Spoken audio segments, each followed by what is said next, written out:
अस्सलाम वालेकुम वरहमतुल्लाहि वबरकातुहू।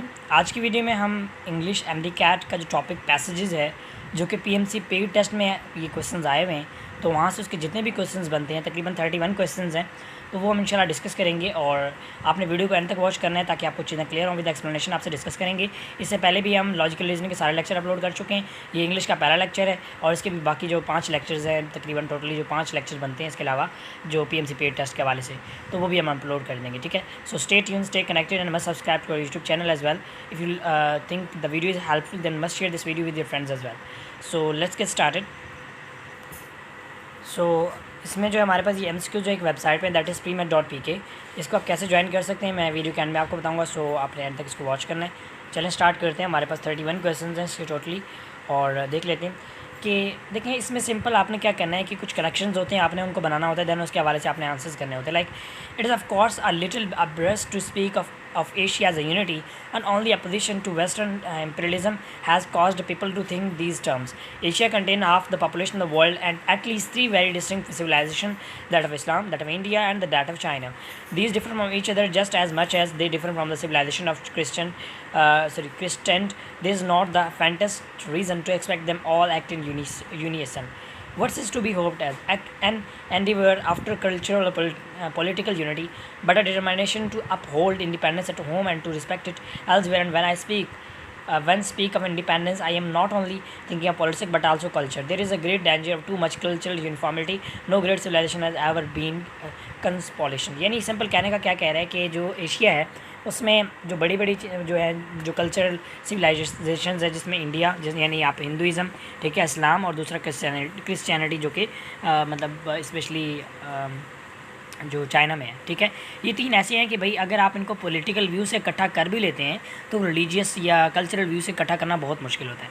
अब वो क्या सवाल पूछता है कि it will not lead to formation of great civilisation, ये कह रहा है, ये इसका मतलब it will lead to formation of great, तो it will lead to the formation of rich culture, या इससे जहाँ पे जो वो फैक्ट बन रहा है वो ये कि भाई अगर आप नहीं इनको इकट्ठा कर सकते तो यही बात है बिल्कुल कि देखें, चलें आप पॉलिटिकल इकट्ठा कर भी लेते हैं, फॉर एग्जांपल आप पॉलिटिकली सबको मना लेते हैं, सारे मान जाते हैं, हमें एक पॉसिबल पॉइंट समझ लेते हैं, लेकिन कल्चरल नॉर्म्स पे कभी भी आप उस पर से कोई बंदा कंप्रोमाइज़ नहीं करेगा। ठीक है, आप चले चाइना वालों को कहते हैं कि हम आपको वज़ीर आज़म बनाएंगे, हम ये बनाएंगे, हम आपको जो कम्युनिटी होगी उसका लीडर बनाएंगे, वो चलें इस बात में मान जाएंगे, लेकिन क्या वो इस बात में मानेंगे कि भाई हम आपके मज़हब को ये करेंगे, मज़हब वो कोई आप वो कहेंगे हमारा जो कल्चर है वो वैसे ही रहेगा। ठीक है, so there must be no change in our culture, ये कंडीशन होगी, हर किसी की यही कंडीशन होगी। ठीक है, क्या हम अपने कल्चर पे कंप्रोमाइज़ कर सकते हैं? नहीं कर सकते। ठीक है, so that's we can say option A is the best option. Moving to the next option, the next MCQ, it is of course a little observe. अब ये भी वही है जिसका तो क्वेश्चन दोबारा क्वेश्चन होगा, और अभी क्या कहता है, the author is in favour of culture uniformity, consolation, political cultural independence, unity of Asia, none of these. अगर इसमें देखा जाए तो जो वैसे मतलब टू मच कल्चरल यूनिफॉर्मिटी, तो ये आखिरी लाइन से मैं आइडिया हो रहा है कि बल्कि पॉलिटिकल कल्चरल इंडिपेंडेंस, हाँ ये भी है कि देखें, क्योंकि देखें ये चीज़ें इंडिपेंडेंट हैं, आप पॉलिटिकली कोई चीज़ मैनेज कर भी लेते हैं तो कल्चरली आप मैनेज नहीं कर सकते। ठीक है, उसके बाद यानी ये देखें, बस करना कि आपको स्टेटमेंट को रीड करना है और अपने माइंड से मतलब उसको आंसर करना है। Okay, the fact that we were all as safe as kitten under the cook stove did not however assuage in that least the fine despotistic desperation which resides upon the residents of east side when they cry spread like a grass fire that can dam had given away.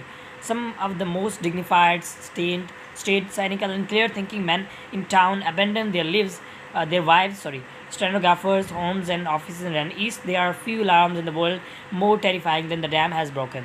There are few persons capable of stopping to reason why when declaration cry strikes upon their ears, even persons who live in the towns to no nearer than 500 miles to a dam. The phrase spread like a grass fire means. अब इसमें आपने क्या करना है, जहाँ पे ये word लिखा हुआ है ना कि स्प्रेड लाइक अ ग्रास फायर, तो मतलब ये कि मतलब spread rapidly, fire fighting, grass growth, dreadful side. अब देखें सिंपल सी बात है कि मैं मतलब ग्रास, अब देखिए आप सिंपल एक सूखा हुआ घास हो उस पर आप आग लगा दें, कैसे वो फैलेगा? वो एकदम से फैलेगा, जिस तरह वो कच्ची झोंपड़ियाँ होती हैं ना, तो यानी मतलब क्या है कि रैपिड स्प्रेड। ठीक है, यानी अचानक से तेज़ी से फैलने वाला। ठीक है, उसके बाद देखिए इतना मुश्किल नहीं है, बस आपको थोड़ा सा ना अपने माइंड को यूज़ करना पड़ेगा। अब इसमें भी दोबारा वही चीज़ है, देखते हैं कि तकरीबन जो आपका एक आता है ना उससे दो तीन चीज़ें आती। अब लास्ट वाली लाइन जो आपको पूछ रहा है, क्वेश्चन पूछ रहा है कि identify the phrase in which the people of east side experience one of the dead life fears of the lives. East side के लोग थे वो, देखिए अब यहाँ पे लिखा हुआ है ये ऊपर से चौथी लाइन में, एंड रन ईस्ट। अब जरा हम इस लाइन को थोड़ा स्टार्ट से रीड करते हैं। Some of the most dignified state sceptical and clear thinking man in women in town abandon their wives stenographers women office eastern. अच्छा, अभी क्यों ईस्ट में गए थे, ज़रा थोड़ा सा ऊपर चलते हैं कि east side when the cry spread like a grass fire then the dam had given way। तो dam is safe, the dam has broken, तो dam is broken, sorry broken, गलती से नॉट ब्रोकन पे लग गया कि डैम टूट गया, जिसकी वजह से उनके चीखों पुकार दी और वो इस साइड को मूव करने लग गए। To enquire about the meaning और object of one's own existence and और of creation generally has always seemed to me absurd from an objective point of view, and yet everybody has certain deals that determine the direction of his endeavors and his judgments. In this sense, I have never looked upon ease and happiness and as ends in themselves, such as ethical basis I can call more poor proper for a herd of swine. The ideals which have highlighted me on my way and time after time given me new courage to face life cheerfully have been truth, goodness and beauty. Without a sense of fellowship with the with men of like mind, of preoccupation with the objective, the eternally unattainable in the field of art and scientific research, life would have seemed to be happy. अब देखिए हम इसको अगर सारा ना भी पढ़ें तो आपने लास्ट जो दो लाइनें होती पढ़ लेनी है कि the author of passage followed which of the following objectives: truth, goodness, beauty and sanity. अब अगर हम लास्ट में देखें the ordinary subject of the human, तो इसने सबको तकरीबन फॉलो किया, वन एंड ओनली इसने सबको फॉलो किया। सो वी कैन से 1 2 3 4 कौन सा सेनेट्स को फॉलो नहीं किया, आई थिंक सो कि सेनेट्स वाला वर्ड मेंशन नहीं है यहाँ पे, बट फिर भी देख लेते हैं। बिल्कुल देखें, truth, goodness and beauty, there are 3 words जो उसने फॉलो किए। सेनेट वाला वर्ड यहाँ पे मेंशन ही नहीं है, तो हम कैसे कह सकते हैं। बिल्कुल जब आप पूरा रीड करते हैं तो आपको आइडिया हो जाता है, ठीक है। उसके बाद अब ये वही क्वेश्चन है कि अभी हमने रीड किया हुआ है, तो इसमें से आंसर देना मुश्किल आसान है कि अब लास्ट वाली लाइन पढ़ें, which of the following is contemptible for the author: property, outward art and scientific research. देखिए अब उसने काम किस पे किया, पहले ऑप्शन पे, लेकिन क्या चीज़ कंटेम्प्टेबल थी, तो we can say option property, outward success, अच्छा लग्जरी, बिल्कुल ये यहाँ पे मेंशन भी है। देखिए scientific research, art, field of art, unattainable, ठीक है। एंड आई थिंक सो यही बनता है जो हमने ऑप्शन लगाया, but I am not here you can say that noticing any kind of like property उसके वगैरह से बात की हो।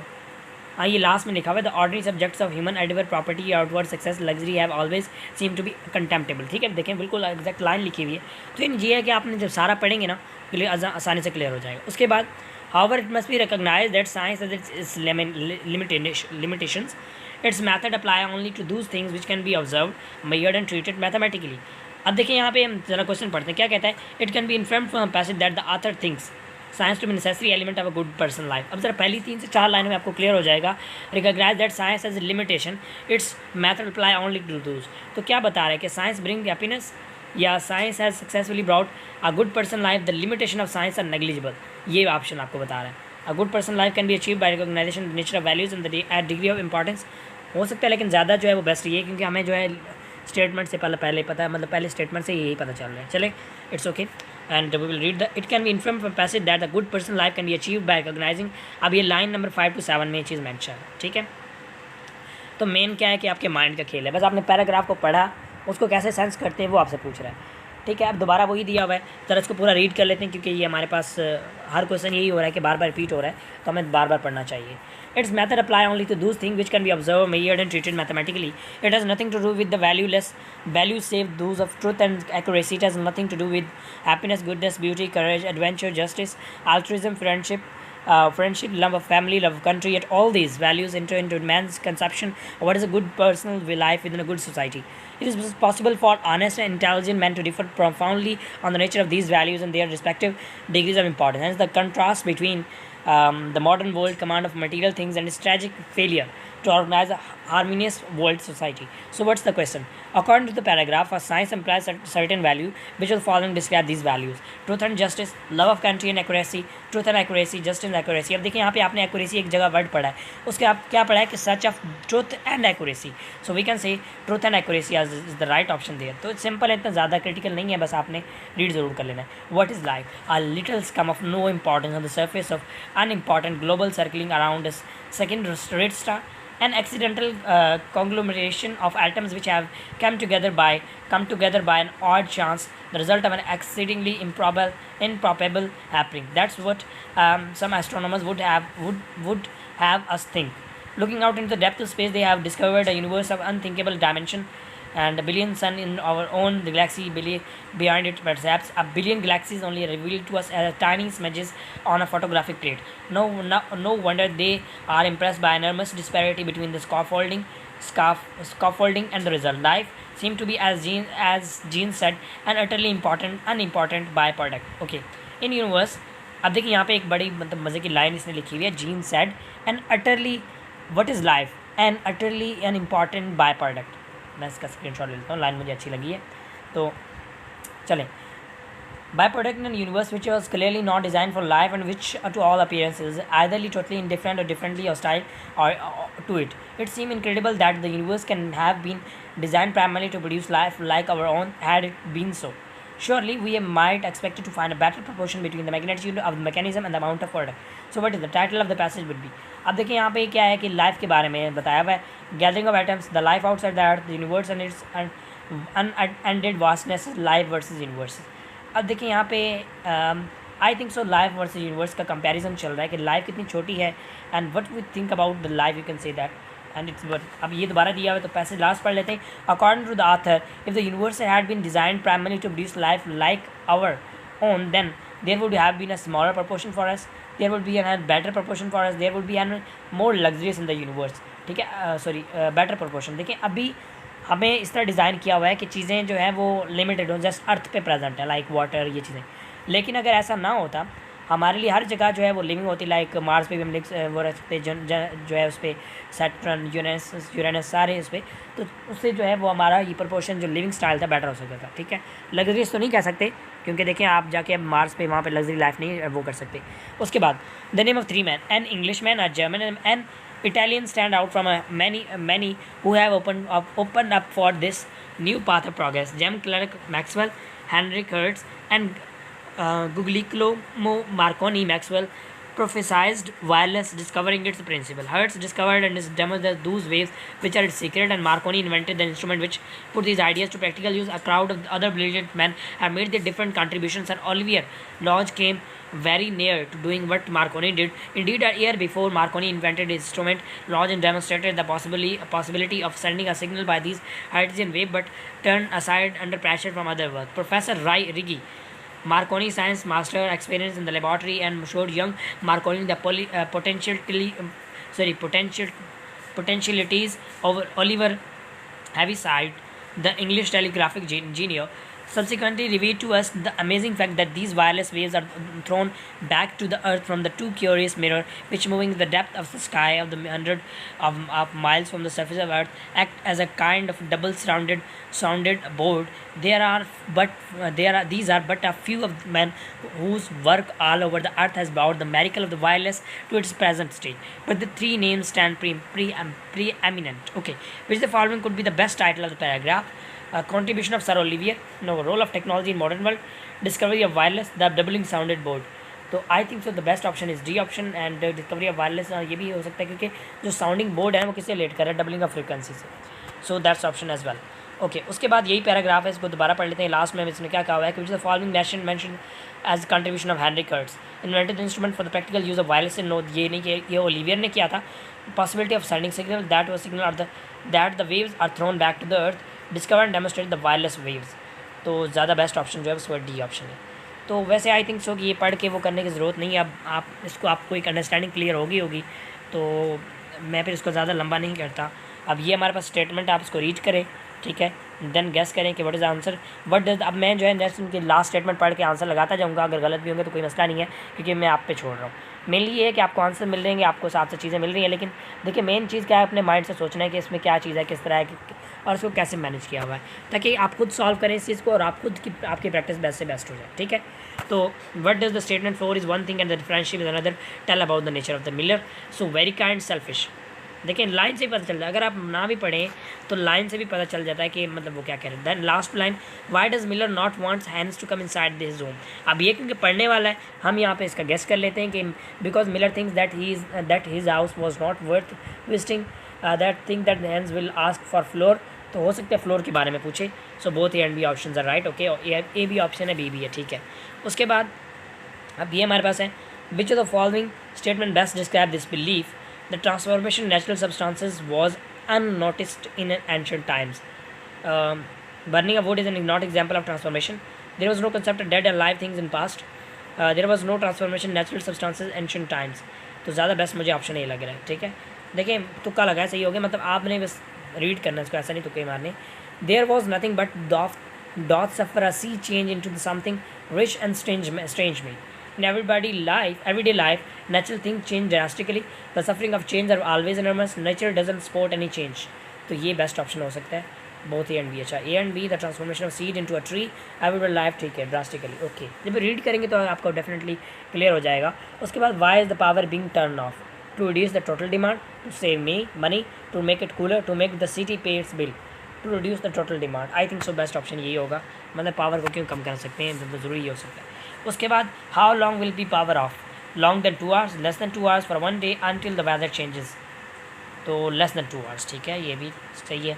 उसके बाद अब ये क्या कहता है, which the following is the same in the meaning as the phrase holding out is use in the piece, holding out, catching, expounding, sustaining and restrike. अब कैचिंग का और सस्टेनिंग तकरीबन दोनों में से एक ऑप्शन बनता है, okay. Expounding, what is the meaning of expounding, so expounding can be defined as explain by setting forth an argument, okay, मतलब अपना कोई आर्गूमेंट देके किस चीज़ को सेट करना। उसके बाद नेक्स्ट एमसीक्यू है, दैट इज़ कि according to the passage the question of the abortion is ignored, hotly debated, unanswered, left the scientist to decide. Hotly debated यानी उसको मतलब बहुत ही डिबेट किया गया, उस पर बात की गई है, ठीक है। उसके बाद क्योंकि ये जब तक आप ऐसे रीड नहीं करेंगे आपको idea, which the following is true regarding the reason for the progress in genetic engineering, it has become popular to about female fetuses, no human being are extremely interested in heredity. Economically sound and scientifically advanced countries can provide the infrastructure of such research. Poor countries desperately need genetic information. So ऐसा नहीं, उसका सी best option है। चलें उसके बाद next MCQ, इसमें भी हम इसका लास्ट वो देख लेते हैं, which the following is the same in the meaning as the word obliterate. Obliterate mean खत्म कर देना, इरेडिकेट कर देना, रिमूव कर देना, ठीक है। उसके बाद अब क्योंकि ये तो सिंपल सा वर्ड है, इसको आप ऐसे ना भी रीड करते तो आप क्वेश्चन जरूर रीड कर लिया करें, हो सकता है आपको आंसर मिल जाए। विच the following is opposite in the meaning of charge, तो चार्ज यानी डिस्टर्ब्ड, डिस्चार्ज हो सकता है बेस्ट ऑप्शन। सेटल्ड, अच्छा ये भी सही है, ओके। उसके बाद अभी ये देखना पड़ता है ना कि चार्ज को किस मीनिंग में लिखा हुआ है। But selection best describe the word diffidence as use in the passage. अब क्योंकि जब आप पैराग्राफ रीड करेंगे तो आपको पता चलेगा कि डिफिडेंस का वर्ड कहाँ यूज़ हो रहा है और उसका ऑपोजिट, मतलब वहाँ से जब आप पढ़ेंगे तो आपको क्लियर हो जाएगा इसका मीनिंग क्या है, and then you will be able to you can say that take a meaning of line that. तो that's we can say question and that's not question, that is option shyness, okay. Different over the means modesty और shyness यानी मतलब हया और शर्मीलापन आप उसको कह सकते हैं। उसके बाद एन आउटवर्न आइडिया मतलब अनडिवेल्प, मतलब आप ये कह लें नॉट न्यू, टूटा फूटा, अनअपडेटेड, ठीक है। The great purpose mentioned by the writer at the end of the passage refers, अब देखिए एंड का कह दिया तो हम, we can not hold the clock back, and मतलब हम टाइम को रोक नहीं सकते। Freedom from foreign domination, people themselves should be free, the real value of freedom taking a rightful place in the modern world, तो real value तो अच्छा इसमें प्लेस वर्ल्ड मतलब हमें पूरा रीड करना पड़ेगा तभी आइडिया होगा। A dead language, a delete language, litre language mix with other languages, ठीक है। नो मोर स्पीकन, ठीक है। हाँ ये भी सही है कि जो लैंग्वेज अब बोली नहीं जाती उसको डेड लैंग्वेज कहते हैं। वॉज इनमसली एक्सटेंडेड यानी उसको इंक्रीज़ कर देना, ठीक है। उसके बाद मूव करते हैं नेक्स्ट की तरफ और इसको देखते हैं क्या क्या ऑप्शन है इसमें। कहा हुआ है कि if Zuhaib switches places with Ayesha, अब ये मैंने पहले भी किया था तो इसका था front house of the cell, ठीक है, आप फ्रंट हाउस पे करना होता है। उसके बाद मिनाल इज़ 1 मंथ अल्डर देन। अब ये आपने इसका कंपैरिजन बनाना है, तो कंपैरिजन जब बनाएंगे तो आपके पास ये आंसर आ जाएगा। तो मैंने किरण लगा दिया, तुक्का सही हो गया। उसके बाद लास्ट क्वेश्चन है, दैट इज़ इसका रोडीज़ हमने पहले कर चुके हैं। So that's all. उम्मीद करता हूँ कुछ चीज़ें क्लियर हो गई होंगी। मैंने कोशिश ये की इसको जल्द से जल्द कवर किया जाए, ताकि हम वीडियोस में कम टाइम में मैक्सिमम जो है प्रोडक्टिव चीज़ें कवर करें। तो मेरी कोशिश ये होगी कि आज हम इंग्लिश के सारे लेक्चर अपलोड कर दें, फिर इंशाल्लाह कल से बायो स्टार्ट करेंगे, then so on chemistry and then at the last physics. And our target is to complete till these lectures 28th till 28th you can say that August, ठीक है। And इंशाल्लाह वी विल, और 29 से फिर हम इंशाल्लाह FLP start कर देंगे। FLPs हमारी वेबसाइट पे अपलोड हो रही है। अच्छा, वेबसाइट को आप ज्वाइन कैसे कर सकते हैं? सिंपल है, उसके लिए आपने यूट्यूब पे जाके लिखना है प्री मैट, बल्कि ये सिंपल छोड़ें उसको, आपने इस वीडियो की डिस्क्रिप्शन में चेक कर लेना है, मैं आपको लिंक प्रोवाइड कर दूँगा। आपने इस वीडियो को जाके देखना है कि कैसे इसको ज्वाइन करना है और उसको ज्वाइन कर लीजिएगा। Okay, that's a very amazing thing for you, जिसमें आपको काफ़ी सारी चीज़ें मिलती हैं, मैंने उसमें मेंशन की हुई हैं, सो ज़रूर देखिएगा। So that's all for today, thank you so much for watching the video and मिलते हैं नेक्स्ट वीडियो। तब तक के लिए अल्लाह हाफ़िज़।